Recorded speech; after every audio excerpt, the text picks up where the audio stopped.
వరద విలయం నుంచి విజయవాడ తేరుకుంది. ముంపు ప్రాంతాలను చుట్టేసిన వరద క్రమంగా తగ్గుముఖం పట్టింది. దాదాపు 90% ప్రాంతాలు సాధారణ స్థితికి చేరుకున్నాయి. వరద నీటికి మురుగునీరు తోడవడంతో ఇళ్లలో నిలిచిన నీటిని బయటకు పంపే క్రమంలో పాయకాపురం, నున్న తదితర ప్రాంతాల్లో రహదారులపై నీరు ప్రవహిస్తోంది. 2 రోజులుగా వర్షాలు లేకపోవడం, ఎండ కాస్తుండటంతో ముంపు ప్రాంతాల్లో పొడి వాతావరణం కనిపిస్తోంది. విజయవాడలో తాజా పరిస్థితులను మా ప్రతినిధి శ్రీనివాస్ మోహన్ వివరిస్తారు.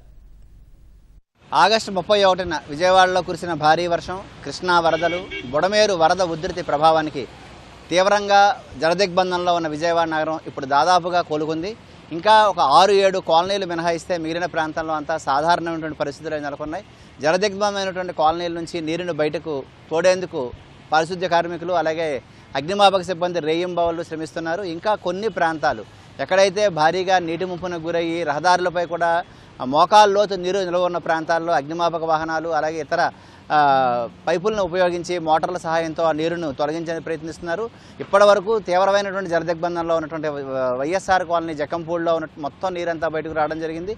పాయకాపురంలో మాత్రం ఒకవైపు మురుగునీరు, మరోవైపు వరద నీరు ఇంకా రోడ్లపైనే ప్రవహిస్తూ ఉంది. ఎక్కడైతే రహదారుల మీద పెద్ద ఎత్తున నీరు నిల్వ ఉండిపోయిందో ఆ ప్రాంతాన్ని ప్రొక్లైన్లు సహాయంతో కూడా రహదారులను అవసరమైతే రహదారుల్ని పగలగొట్టి మరీ ఒక ప్రాంతం నుంచి మరో ప్రాంతానికి నీరు నిల్వ ఉండిపోయిన ప్రాంతాలు, లోతట్టు ప్రాంతాల్లో ఉన్న నీటిని మురుగు కాలువల ద్వారా బయటకు పంపించేందుకు అయితే అధికారులు ఆదేశించడం జరిగింది. అనారోగ్యాలు ప్రబలకుండా ఉండేందుకు సాధ్యమైనంత త్వరగా మొత్తం నీటిని అంతటినీ బయటికి పారద్రోలేందుకు అధికార యంత్రాంగం తీవ్ర స్థాయిలో శ్రమిస్తోంది. ఈ ప్రధానమైనటువంటి జిఆర్ కాంప్లెక్స్ రోడ్డు పాయకాపురంలో మాత్రం ఇంకా నీటి ఉధృతి కొనసాగుతోంది. ఇక్కడ మురుగునీరు కూడా పల్ల ప్రాంతాల్లో ఉన్నటువంటి వరద నీటిలో కలిసిపోవడంతో తీవ్రమైనటువంటి వాసన వెజ్జలుతూ ఉంది.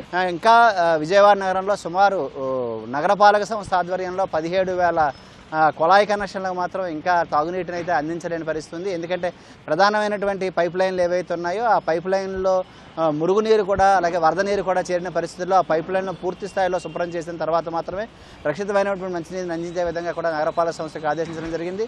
90% విజయవాడ నగరం మళ్ళీ సాధారణమైనటువంటి పరిస్థితికి, సాధారణమైనటువంటి దైనందిక జీవితానికైతే మొత్తం ప్రజలందరూ రావడం జరిగింది. ఇళ్లల్లో జరిగిన నష్టాన్ని అంచనా వేసేందుకు ఒక నష్ట గణన కూడా కార్యక్రమం జరుగుతోంది.